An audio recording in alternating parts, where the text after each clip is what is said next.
Peter Supan. Jember is one of the international destination with GFG, Jember Fishing Carnival, and also we have special agriculture product like cowpea. Of course, thanks so much for Supan.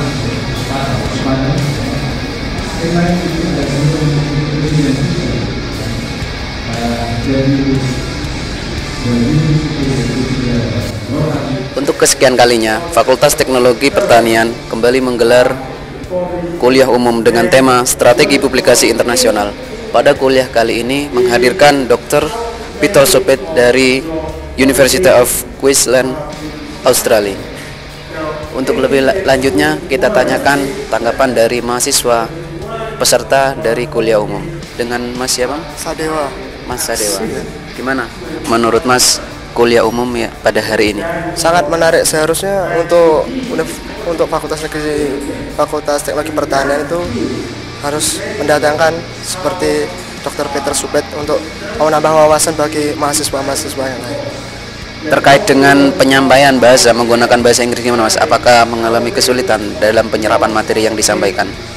Kalau kesulitan sih ada mestinya ya, tapi sedikit-sedikit kami bisa. Jadi bisa menangkap inti dari keseluruhan materi yang akan disampaikan nanti.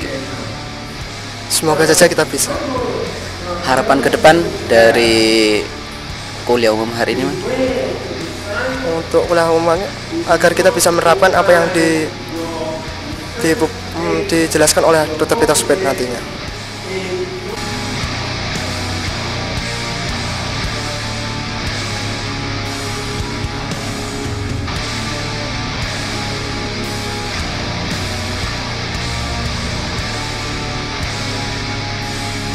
Yes, this is spelling of Nigerian name. Yes, Nigerian name. So just yeah, this is quite difficult to spell the name. So just call Peter. Just call Peter. Dr. Peter will for all of you celebrate our morning. So yes, my voice a little bit crooked, but I will try and explain or try and speak slowly. Apa dan bagaimana terkait dengan kuliah umum? Mari di samping saya telah berdiri Dekan Fakultas Teknologi Pertanian, Dr. Yuli Witono. Selamat pagi, Prof. Dokter. Maksud dari penyelenggaraan kuliah umum pada hari ini seperti apa, Dokter? Ya, saya koreksi dulu. Tadi bukan Prof, saya masih belum Prof. Doanya saja. Masih sekarang ngurus melayani lembaga. Baik, Mas. Jadi event-event seperti ini memang terus kita kembangkan, ya. Dan kita memang komit untuk mensupport tercapainya level World Class University untuk Universitas Jember ini, ya. Nah, untuk itu maka harus inline dengan apa yang kita lakukan, ya, di setiap lini, di setiap unit, termasuk khususnya di program studi atau di fakultas. Jadi harus ada memang aktivitas-aktivitas yang memang bernuansakan internasional, ya. Karena dengan ini maka tidak hanya sekedar kompetensi yang akan kita dapat, kita juga memberikan media, memberikan akses yang luas bagi anak-anak kita, para mahasiswa maupun juga para dosen khususnya, ya. Ini untuk meningkatkan pengalaman internasional walaupun mungkin masih di Indonesia, maupun juga wawasan-wawasan yang terkait dengan pengembangan ilmu, lebih-lebih ini yang terkait dengan publikasi internasional. Bukankah memang publikasi internasional kita itu memang masih rendah? Kemarin Pak Rektor juga sempat menyampaikan kepada kita, publikasi kita itu kan sebenarnya ditarget setiap tahunnya 400.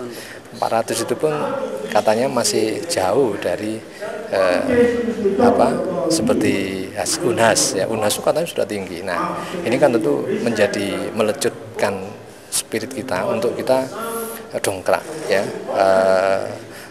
capaian publikasi internasional kita, karena ini menjadi hal sangat penting untuk meningkatkan aksesibilitas dari dosen-dosen kita supaya lebih dikenal tidak hanya di Indonesia tapi juga di dunia internasional. Kita meningkatkan reputasi dosen kita itu menjadi reputasi internasional, sehingga ke depan kalau semakin banyak publikasi dari dosen maupun juga lebih-lebih mahasiswa, ini tentu akan meningkatkan level internasional dari para dosen dan mahasiswa kita, ya. Apalagi sekarang dengan kewajiban publikasi dari Dikti, ya, itu harus dibuka ruang tidak hanya nasional publication saja, tapi juga internasional publikasi, ya. Itu biar juga meningkatkan kepercayaan diri, juga kesempatan-kesempatan bagi dosen-dosen kita untuk ngeling dengan berbagai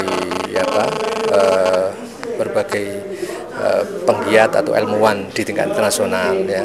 Itu memang sedang kita dorong. Nah, salah satunya ini mumpung ada beliau yang sekarang sebenarnya beliau ini sedang dikontrak oleh UB, ya, Universitas Brawijaya, dan ini tentu kita coba komunikasi. Kebetulan ada teman kita yang sudah pernah, dua teman kita, Pak Nafi dan Putri Ana, itu pernah training di sana di Queensland University, ya, dan di bawah supervisi oleh beliau, dan ternyata kita coba approach dan beliau bersedia, dan ini kesempatan untuk kita maksimalkan kehadiran beliau, ya. Yang menjadi sasaran dari kuliah umum hari ini siapa saja?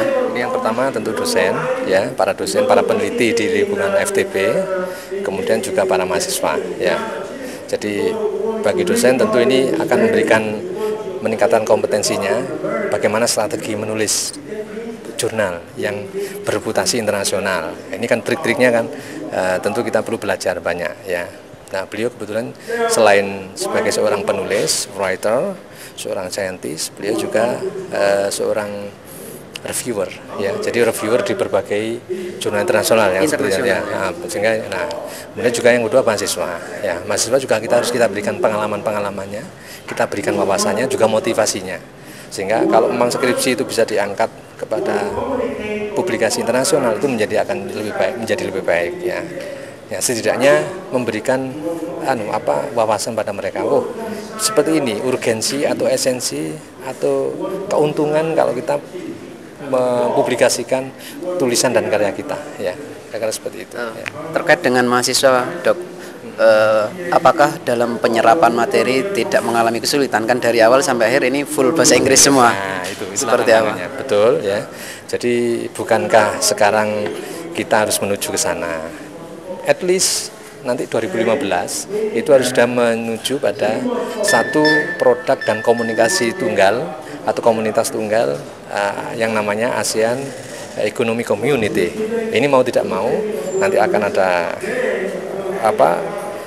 ada begitu lalu lintas, baik itu apapun, ya, termasuk manusia, termasuk SDM, khususnya di ASEAN. Nah, belum lagi nanti kalau kita harus memang menuju internasional, global, ya.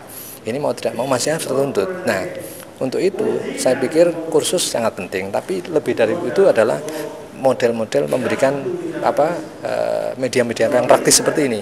Mau tidak mau mahasiswa kita, audien termotivasi harus belajar, memang minimal mendengar. Nanti kita paksa di sini harus bertanya in English, ya. Ya, harus bertanya. Ya, tidak masalah diketawain. Yang penting ini adalah media yang pas, ya.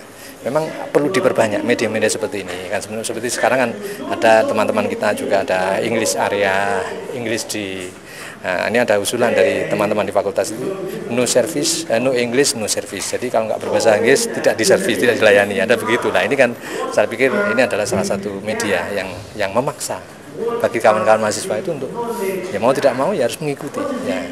Itu saya kira ini yang media yang sangat praktis menurut saya, ya. Terakhir, Pak, untuk harapan Bapak ke depan seperti apa? Ya, kami sangat berharap, ya, kalau dulu kita pernah punya program kuliah bilingual, jadi kuliah dalam dua bahasa, Indonesia dan Inggris.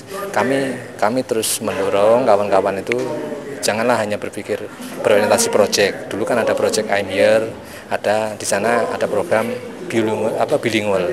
Setelah itu marilah terus kita lakukan, ya, untuk di ruang kelas, ya. Karena apa? Waktu interaksi mahasiswa dengan dosen itu yang paling banyak hampir sehari, ya itu kan di kampus ya.